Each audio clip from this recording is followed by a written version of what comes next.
नमस्कार दोस्तों, स्वागत है आपका ज्ञान गुरु में। सो फ्रेंड्स, आज की इस वीडियो में हम डिस्कस करेंगे इस वीक के इंपॉर्टेंट करंट अफेयर से रिलेटेड काफ़ी इंपॉर्टेंट क्वेश्चंस को। तो ध्यान से आप इन क्वेश्चंस को अपने नोट्स में नोट डाउन करके चलो, एंड साथ ही में आप चैनल को ज़रूर से सब्सक्राइब कर लो यार, क्योंकि मैं देख रहा हूँ बहुत से मेरे व्यूअर्स हैं जो कि वीडियो तो देखते हैं बट सब्सक्राइब करके नहीं जाते हैं। तो यार मेरी आपसे रिक्वेस्ट है कि आप ज़रूर से चैनल को सब्सक्राइब कर लो।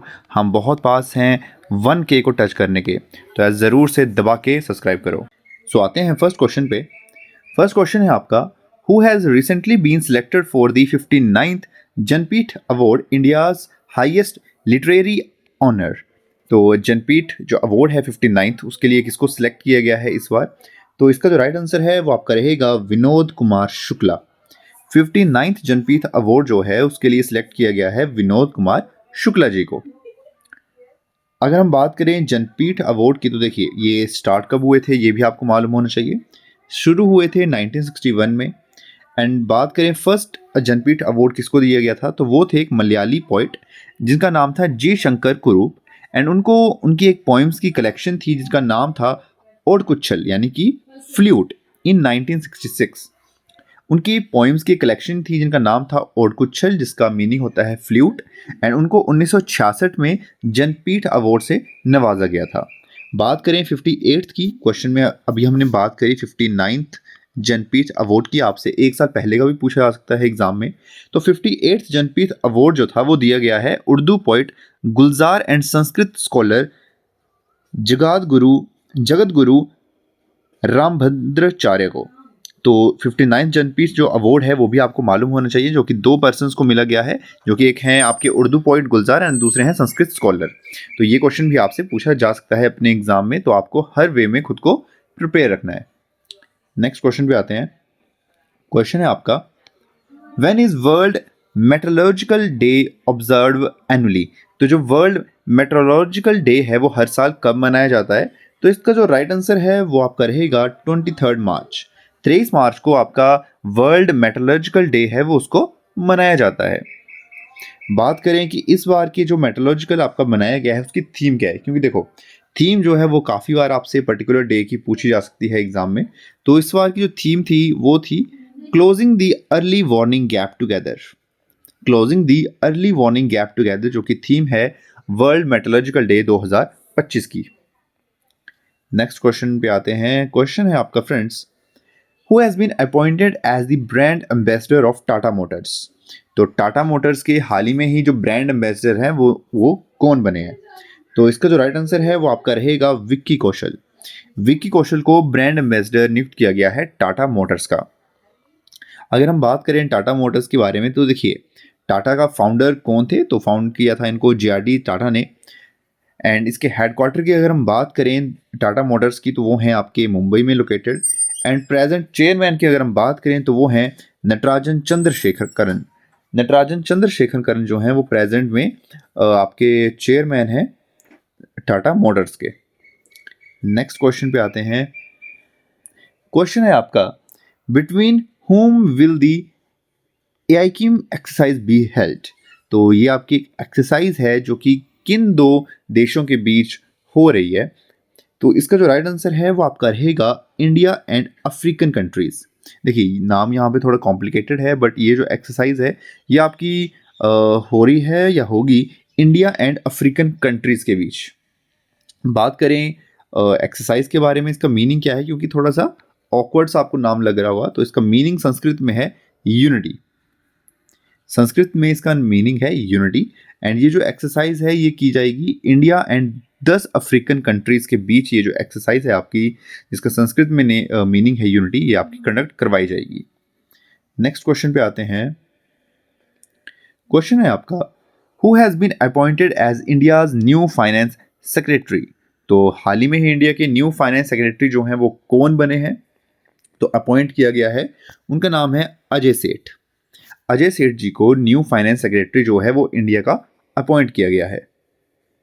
नेक्स्ट क्वेश्चन है आपका, which state became the first in India to establish a senior citizen commission. So हाल ही में ही भारत के किस राज्य ने सीनियर सिटीजन कमीशन को गठित करा है? वो कौन सा राज्य है? तो इसका जो राइट आंसर है वो आपका रहेगा केरला। केरला ने एक सीनियर सिटीजन कमीशन है उसका गठन करा है हाल ही में ही। एंड अब इसका काम क्या रहेगा सीनियर सिटीजन कमीशन का, तो देखिए ये कुछ पॉलिसीज़ बनाएंगी जो हमारे सीनियर सिटीजन्स हैं उनके लिए कुछ पॉलिसीज़ बनाएंगी। एंड उनको कोई भी अगर उनकी प्रॉब्लम्स हैं तो उनको कुछ प्रोवाइड लीगल सपोर्ट भी दिया जाएगा। आपने देखा होगा कि काफ़ी सीनियर सिटीजन होते हैं, उनकी जो प्रॉब्लम्स होती हैं उनको सॉल्व नहीं किया जाता है। तो इसी के लिए इन्होंने केरला गवर्नमेंट ने एक सीनियर सिटीजन कमीशन गठित करा है जिसमें वो सीनियर सिटीजन्स के लिए पॉलिसीज़ बनाएंगी एंड उनकी जो कुछ भी प्रॉब्लम रहती है चाहे किसी भी टाइप की प्रॉब्लम हो तो उसको वो लीगल सपोर्ट भी प्रोवाइड करेंगे। नेक्स्ट क्वेश्चन पे आते हैं। क्वेश्चन है आपका, which state launch the one time settlement scheme 2025। So हाल ही में ही किस स्टेट ने लॉन्च करा है one time settlement scheme 2025। So इसका जो राइट आंसर है वो आपका रहेगा option B, that is Haryana. Haryana government ने वन टाइम सेटलमेंट स्कीम 2025 को हाल ही में ही लॉन्च करा है। तो इसमें होगा क्या स्कीम में वो भी आपको मालूम होना चाहिए। तो देखिए इसमें क्या रहेगा कि जो भी पेंडिंग टैक्सेस ड्यूज रहते हैं बिजनेसमैन के वो इसमें सेटल करवाए जाएंगे, जिससे स्टेट का जो राजस्व है उसको इंक्रीज किया जाएगा, रिवेन्यू जो स्टेट का है उसको इंक्रीज किया जाएगा। एंड जितने भी जो कानूनी जो मैटर्स होते हैं, लॉ मैटर्स होते हैं, उनको कम करने का इसमें प्रावधान रखा गया है कि जितने भी लॉ मैटर्स हैं उसको डिक्रीज किया जाए एंड स्टेट रिवेन्यू को बढ़ाया जाए, प्लस जो भी पेंडिंग टैक्सेस हैं आपके बिजनेसमैन के, व्यापारियों के, उनको जल्द से जल्द सेटल डाउन किया जाए। नेक्स्ट क्वेश्चन पे आते हैं। एंड फ्रेंड्स अगर आप अभी तक वीडियो से जुड़े हुए हो तो मेरी आपसे हाथ जोड़ के रिक्वेस्ट है कि यार ज़रूर से चैनल को सब्सक्राइब करो। मैं आपको बीच बीच में रिमाइंडर देता रहता हूं क्योंकि वीडियो तो आप ज़रूर देखते हो बट सब्सक्राइब भी ज़रूर से करो, उससे मेरे को बहुत मोटिवेशन मिलती है ऐसी और अच्छी वीडियोज़ बनाने की। क्वेश्चन है आपका, who has been appointed as the new chairman of GSMA, that is global system for mobile communication association.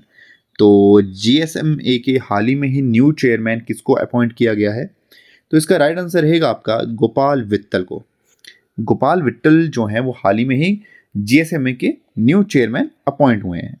GSM की हम बात करें कि ये क्या है, तो देखिए ये एक ग्लोबल ऑर्गेनाइजेशन है जो कि एस्टेब्लाइज हुई थी 1995 में एंड इसके हेडक्वार्टर हैं आपके लंदन इंग्लैंड में। एंड GSMA जो है इसमें टोटल आपकी ये भी 1200 कंपनीज इंक्लूडेड, 1200 कंपनी जो हैं वो इसके अंदर आती हैं GSMA के अंदर, जो कि एक ग्लोबल ऑर्गेनाइजेशन है जिसके हेडक्वार्टर हैं आपके लंदन इंग्लैंड में। Moving to next question friends, आपका क्वेश्चन है the disaster management amendment 2024 which has been passed recently will amend which act. So हाल ही में ही अमेंडमेंट किया गया है आपका disaster management amendment 2024 which has been passed recently will amend which act. तो किस एक्ट को में अमेंडमेंट करके एक नया डिजास्टर मैनेजमेंट अमेंडमेंट एक्ट 2024 बनाया गया है? तो पिछला एक्ट कौन सा था वो आपका? सो वो था आपका disaster management act 2005। Disaster management act 2005 में अमेंडमेंट करके 2024 में इन्होंने नया एक एक्ट है जिसको ये लेके आए हैं। देखिए अब क्या रहेगा इसमें, जो आपकी NDMA है that is national disaster management authority and state disaster management authority will prepare disaster management plans, previously this was done by executive committee. So इसमें जो आपके नेशनल लेवल पे एंड स्टेट लेवल पे जो हैं वो जो भी डिजास्टर होता है, डिजास्टर मैनेजमेंट प्लान्स हैं वो मिलकर बनाएंगे। पहले ये जो काम था ये आपका एक एग्जीक्यूटिव कमेटी थी वो करती थी, लेकिन अब ये चीज़ जो है वो आपकी national disaster management authority and state disaster management authority जो है वो प्रिपेयर करेगी डिजास्टर मैनेजमेंट प्लान्स को। नेक्स्ट क्वेश्चन पे आते हैं। क्वेश्चन है आपका, which Indian private space company partner with Japan Astroscale for space debris removal. So देखिए हाल ही में ही आपकी इंडिया की एक प्राइवेट स्पेस कंपनी है जिन्होंने पार्टनर करा है एक जापान की कंपनी के साथ, ताकि जितनी भी डेब्रिज जो आप देखो स्पेस में हमारे बहुत सा जो कूड़ा है जैसे पुरानी सैटेलाइट्स हैं, ब्रोकन पीसीज हैं, वो हमारे अर्थ के अराउंड घूमता रहता है। तो उसको रिमूव करने के लिए इंडिया की एक प्राइवेट स्पेस कंपनी है जिसने जापान की एस्ट्रोस्केल कंपनी के साथ पार्टनर करा है। तो इंडिया की कंपनी वो कौन सी है? सो वो है आपकी बेलाट्रिक्स एरोस्पेस। बेलाट्रिक्स एरोस्पेस ने जापान की एस्ट्रोस्केल कंपनी के साथ पार्टनर करा है ताकि वो स्पेस डेब्रिस को हटा सकें। क्वेश्चन है आपका, Which country celebrate its Independence Day on 26th March? सो हाल ही में ही किस कंट्री ने अपनी इंडिपेंडेंस मनाई है 26 मार्च को? देखिए, अब ऑप्शन में इंडिया को छोड़ के जितनी भी कंट्रीज़ हैं वो आज सभी की सब जो हैं वो हमारी नेबर कंट्रीज़ हैं। तो देखो, एक तो आपको नेबर कंट्रीज़ के बारे में मैक्सिमम इन्फॉर्मेशन होनी चाहिए जो भी इंडिया से नेबरिंग कंट्री हैं, बिकॉज नेबर कंट्री से काफ़ी क्वेश्चंस आपके पूछे आते हैं आपके एग्जाम्स में भी एंड आपके पर्टिकुलर इंटरव्यूज़ में भी, क्योंकि नेबर कंट्रीज से बहुत ज़्यादा इंपॉर्टेंट क्वेश्चंस आपके बनते हैं। एंड इसके साथ साथ इस क्वेश्चन के साथ साथ आपको ये कमेंट में ज़रूर से बताना है कि इंडिया की कितनी नेबर कंट्रीज़ हैं जिनकी जो बाउंड्रीज़ हैं वो इंडिया के साथ टच करती हैं। तो ये आपको ज़रूर से कमेंट्स में बताना है कि कितने कंट्रीज़ हैं जिनकी जो बाउंड्रीज़ है वो टच करती हैं इंडिया के साथ। कमेंट सेक्शन में ज़रूर से कमेंट करके आपको ये चीज़ बतानी है। क्वेश्चन की बात करें कि 26 मार्च को किस कंट्री ने अपना इंडिपेंडेंस डे सेलिब्रेट करा है, सो इसका जो राइट आंसर है वो आपका रहेगा बांग्लादेश। बांग्लादेश ने 26 मार्च को अपना जो इंडिपेंडेंस डे है उसको सेलिब्रेट करा है। नेक्स्ट क्वेश्चन है आपका, where will the 13th edition of the ICC women's ODI World Cup be held in 2025? So 13वां जो एडिशन है ICC women ODI World Cup का वो 2025 में कहाँ पे होने वाला है, कौन उसको होस्ट करने वाला है? सो इसका जो राइट आंसर है वो आपका रहेगा इंडिया। जो 13वां एडिशन है ICC women ODI World Cup का 2025 का, उसको इस बार होस्ट करने वाला है भारत। बात करें हम इम्पोर्टेंट चीज़ों के बारे में, तो देखिए एडिशन जो है ये आपका चलेगा 29 सितंबर से 26 अक्टूबर 2025 तक एंड इसका जो फाइनल है जो कि खेला जाएगा आपका चंडीगढ़ में इसका फाइनल खेला जाएगा। एंड इस बार जो है टोटल 8 टीम जो है वो पार्टिसिपेट कर रही हैं ICC women ODI World cup में। अगला क्वेश्चन आपका बहुत ही ज़्यादा इंपॉर्टेंट क्वेश्चन है। एक क्वेश्चन है आपका, सारथी the AI driven chatbot designed to simplify access to government documents and policies has been launched by which state government? तो एक AI driven chatbot है सारथी, जो कि जितने भी गवर्नमेंट के डॉक्यूमेंट्स या पॉलिसीज हैं उनको एक्सेसिबल बना देगा वो। तो इसको किस स्टेट गवर्नमेंट ने हाल ही में ही लॉन्च करा है? सो वो है आपकी हरियाणा गवर्नमेंट। हरियाणा गवर्नमेंट ने सारथी AI ड्रिवन चैटबॉट को हाल ही में ही लॉन्च करा है। तो इससे होगा क्या, तो देखो, this will provide easy access of government documents and policies to the people. जितनी भी गवर्नमेंट के डॉक्यूमेंट्स और रहते हैं, पॉलिसीज रहती हैं, उनको ये ईजिली एक्सेसिबल बना देगा आम जनता के लिए। एंड इसके अंडर क्या है, टोटल देखो ये इंपॉर्टेंट चीज़ है, 17,820 government documents can be access. Government के 17,820 ऐसे डॉक्यूमेंट्स हैं जो कि आम जनता उसको एक्सेस कर सकती है। एंड ये क्वेश्चन भी बनता है कि लॉन्च किसने करा है, तो इनको करा है chief minister of नयाब Singh Saini. नयाब Singh Saini ji ने, जो सीएम है, उन्होंने सारथी चैटबॉट को हाल ही में ही लॉन्च करा है। नेक्स्ट क्वेश्चन पे आते हैं। क्वेश्चन है, विच कंट्री विल होस्ट दी सागरमाथा संवाद? सो कौन सी जो कंट्री है वो सागरमाथा संवाद को हाल ही में ही होस्ट करेगी? सो इसका राइट आंसर है नेपाल। नेपाल जो है वो सागरमाथा संवाद को होस्ट करने वाली है। अब आपको थोड़ा ऑकवर्ड सा लग रहा होगा कि ये वर्ड क्या है, तो देखो, सबसे पहले तो मैं बता दूं कि ये आपका 16 से 18 मई 2025 तक काठमांडू में आपका चलने वाला है। एंड इसमें मेन क्या है कि इसमें डिस्कस किया जाएगा climate change and climate justice के बारे में। जो भी मुद्दे रहते हैं, क्लाइमेट चेंज, आप देख रहे हो आजकल कितना क्लाइमेट जो है चेंज हो रहा है, बारिश के टाइम बारिश नहीं हो रही है, सर्दियों के टाइम ज़्यादा गर्मी पड़ रही है, तो उसी चीज़ों के ऊपर इसमें संवाद में ये चीज़ें डिस्कस करी जाएंगी, जो कि आपका होगा नेपाल में काठमांडू में 16 से 18 मई 2025 को। नेक्स्ट क्वेश्चन है आपका, India's first vertical rail bridge Pamban bridge which is to be inaugurated by prime minister Narendra Modi on April 6 is located where? So देखियो, 6 अप्रैल को हमारे prime minister Narendra Modi India के पहले vertical rail bridge Pamban bridge को इनोग्रेट करेंगे। ये रेल ब्रिज जो है ये कहाँ पे लोकेटेड है? सो ये है आपका तमिलनाडु में। ये भारत का पहला वर्टिकल रेल ब्रिज है जो कि तमिलनाडु में लोकेटेड होगा। एंड इसकी लेंथ रहेगी आपकी 2.2 किलोमीटर। एंड इसको उठाया जा सकता है अप टू 17 मीटर तक इसको लिफ्ट किया जा सकता है। एंड मेनली मेन क्वेश्चन आपका ये बनता है कि किन दो शहरों को कनेक्ट करेगा, तो ये करेगा आपका रामेश्वरम टू मंडपम। रामेश्वरम एंड मंडपम को ये आपस में कनेक्ट करेगा आपका vertical rail bridge. Next question है आपका, who launch the book title ripples of change gender transformative rural wash programs in India. Very important question. तो ये जो बुक है ये हाल ही में ही किसने इसको लॉन्च करा है? सो इसका जो राइट आंसर है वो आपका रहेगा CR पाटिल। CR पाटिल ने हाल ही में ही इस बुक को लॉन्च करा है। नेक्स्ट क्वेश्चन है आपका, where will India's first indigenously developed MRI machine be installed? So देखिए, हाल ही में ही इंडिया की खुद की बनाई गई एक MRI मशीन जो है उसको कहाँ पे इंस्टॉल किया गया है? अभी आपको मालूम है इंडिया जितने भी देखो मेनली क्या है कि इंडिया में जितना भी जो मेडिकल इक्विपमेंट रहते हैं उसको ये सारा का सारा इंपोर्ट करता है। अगर मैं नंबर आपको बताऊं तो 80 to 85% जितने भी आपके मेडिकल इक्विपमेंट हैं इंडिया में, उसको जो इंडिया है वो इंपोर्ट कर रहा है, बाहर के देशों से मंगवा रहा है।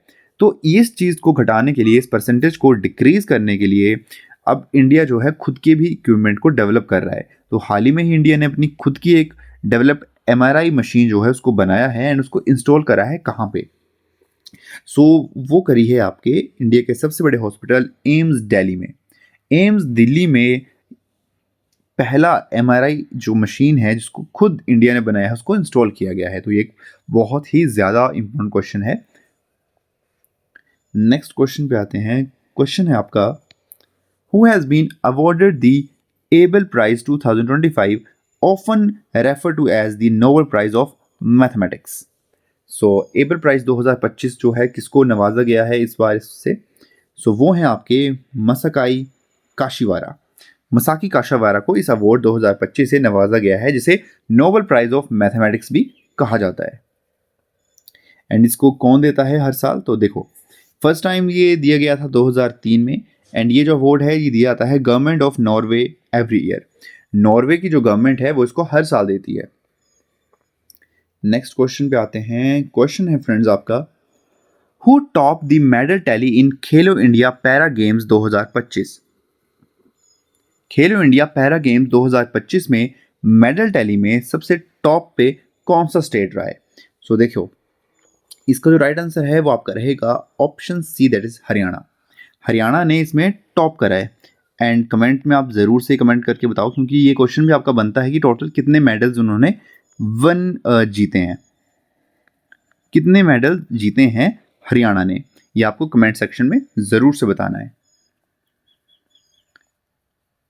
एंड बात करें ये कब से कब तक रहा था खेलो इंडिया पैरा गेम्स, तो ये आपका था 20 से 27 मार्च तक। एंड मैस्कट की बात करें तो वो था उज्ज्वला, जो कि स्पैरो से इंस्पायर्ड है। एंड ये आपका खेलो इंडिया पैरा गेम्स का सेकेंड एडिशन था।